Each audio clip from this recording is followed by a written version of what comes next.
প্রথম আবু সাঈদের বুকে গুলি লাগে সেদিন বলে যে এই মুক্তিযোদ্ধার সার্টিফিকেট আমি কোথায় রাখবো, কাকে দেখাবো। আর আমার রানের ছিদ্র হয়ে আমার এই হাত দিয়ে ঢুকে এখান থেকে বের হয়ে যায়। অনেকে কারাগারে নির্যাতিত হয়েছে, অনেকে গুলি খেয়েছে, অনেকে রাস্তায় রক্তাক্ত হয়েছে। টিয়ার শেলটা যখন আমি উঠাতে যাব তখনই আর কি একের পর এক আমার পিঠে 4টা আর হাতে আর কি 2টা গুলি লাগে। একটা বিল্ডিং তৈরি করা হয়েছিল এই গণগ্রেফতারের মানুষদের জন্য, তাদেরকে যতভাবে অত্যাচার চালানো যায় জেলের মধ্যে। একটা বুলেট আছে বুকটা ছিদ্র করে ফেলা পিঠে। যেদিন আমার গুলি লাগছিল তো আমার সাথে আমার জুনিয়র ছিল 2জন 8 ব্যাচের, ফামিম আর্মিম, ওরাও আমার সাথে ছিল, সেদিন দেখছে। বলো বীর, বলো উন্নত মমশির। কাজী নজরুল ইসলামের এই বিদ্রোহী কবিতা দিয়েই শুরু করলাম, কারণ আজকে আমরা যা আলোচনা করব, আজকে আমাদের প্রধান অতিথি যারা, তাদের সেই বীরত্ব গাথাই শুনবো তাদের মুখ থেকে। আমার বাবাও একজন মুক্তিযোদ্ধা, কিন্তু আমার বাবার যেদিন প্রথম আবু সাঈদের বুকে গুলি লাগে সেদিন বলে যে এই মুক্তিযোদ্ধার সার্টিফিকেট আমি কোথায় রাখবো, কাকে দেখাবো। এই সার্টিফিকেট আমি কাকে দেখাবো যে সার্টিফিকেটের এই কোটা বিরোধী আন্দোলনে আমার ছাত্ররা মারা যাচ্ছে, আমার সন্তানরা মারা যাচ্ছে।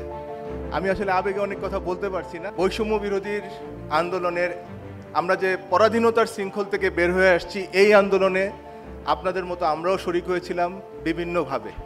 তো সেটা প্রথমেই ম্যাডাম বলেছে, অনেকে নীরবভাবে সম্মতিতে ছিল, অনেকে যুদ্ধের ময়দানে ছিল, অনেকে পাশে থেকে ছিল।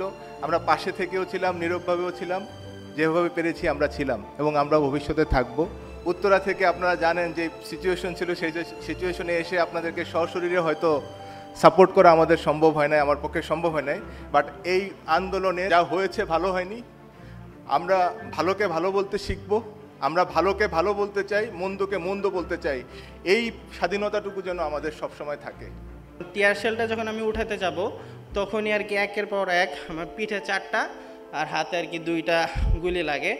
শুরু হয়েছিল 12টা থেকে, 2 ঘন্টা ধাওয়া পাল্টা দেওয়া চললো। তখন আমি পড়ে যাই মাটিতে, তখন আমার সেন্স নাই। যখন আর কি আমার সেন্স ফিরে তখন আমি দেখি আর কি পপুলার হসপিটালে আমার কি বেড পুরাটা ব্লাডে ভরা। তো আমার আবার ফ্রেন্ডও ছিল, ওর এইখানে গুলি লাগে, ও আমার সাথে। আসলে ওই দিন আমরা মাথায় কাফন বেঁধে গিয়েছিলাম। তখন স্যালাইন যে লাগানো ছিল তখন আমি স্যালাইন খুলে আবার মাঠে নেমেছি। তখন আরো 2 ঘন্টা ধাওয়া পাল্টা দেওয়ায় আমরা আর কি তাদের ধানমন্ডির কার্যালয়টা দখল করি। কাদলা ফ্লাইওভার ওখান থেকে পুলিশ রাবার বুলেট ছুটতে আসে আর টিয়ার সেল। তো ওই সময় ধাওয়া পাল্টা দেওয়ার মধ্যে শনি একটা এসে রাবার বুলেট হাতে লাগে। তো এইভাবে ধাওয়া পাল্টা দেওয়া জ্বালাও পুরো চলতেছিল। তখন আমরা ব্যাক করতেছিলাম, তো কুতুবখালির মধ্যে আবার রাবার বুলেট খাই পিঠে, বুকে, মুখে, পায়ে, হাতে। 18 তারিখ সেম 8 তারিখ যখন শনি একটা পুরো অন্ধকার করে ফেললো, তখন জিনিসটা রঙে হতে পরিণত হয়েছে, যেটা আসলে যারা ছিল তারাই বলতে পারো যে কি হয়েছে ওখানে। আর এটাই দেখা দিয়েছে যাত্রাবাড়ি পোলাপান যে তারা কি না চাইলে। আমার সাথে যে ঘটে যাওয়া ঘটনাটি 18 তারিখে কাজলা শনির একটার।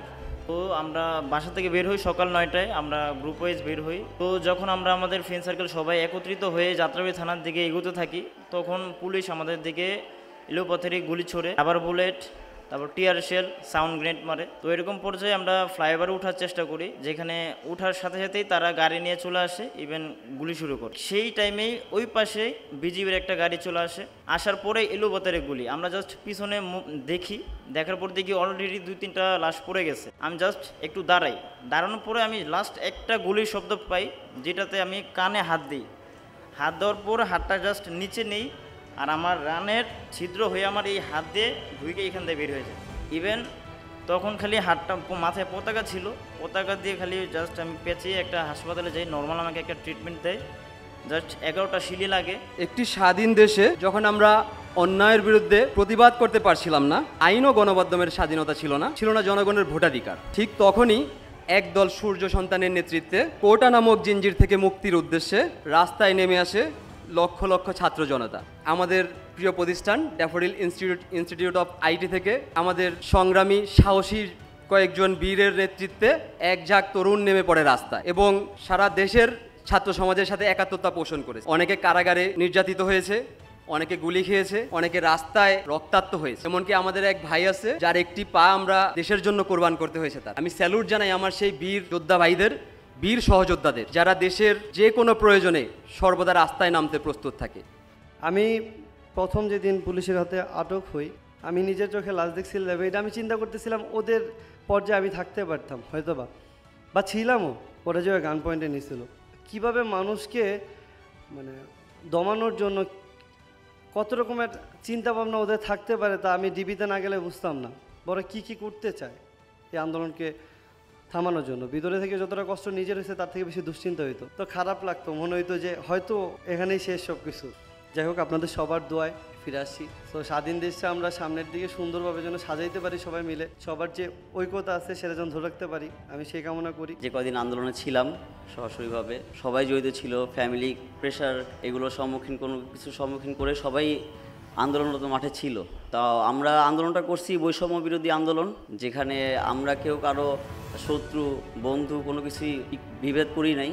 সকল শহীদদের স্মরণে আমি আজকে দোয়া চাই, সবাই দোয়া করুন। যেদিন আমার গুলি লাগছিল, তো আমার সাথে আমার জুনিয়র ছিল দুজন 8 ব্যাচের, ফামিম আর মিম, ওরাও আমার সাথে ছিল, সেদিন দেখছে। এবং ওরাই আমাকে আলোক হসপিটাল, প্রথমে পপুলার হসপিটালে এবং পরবর্তীতে আলোক হসপিটালে নিয়ে যায়, ওরাই আমাকে চিকিৎসা করায়।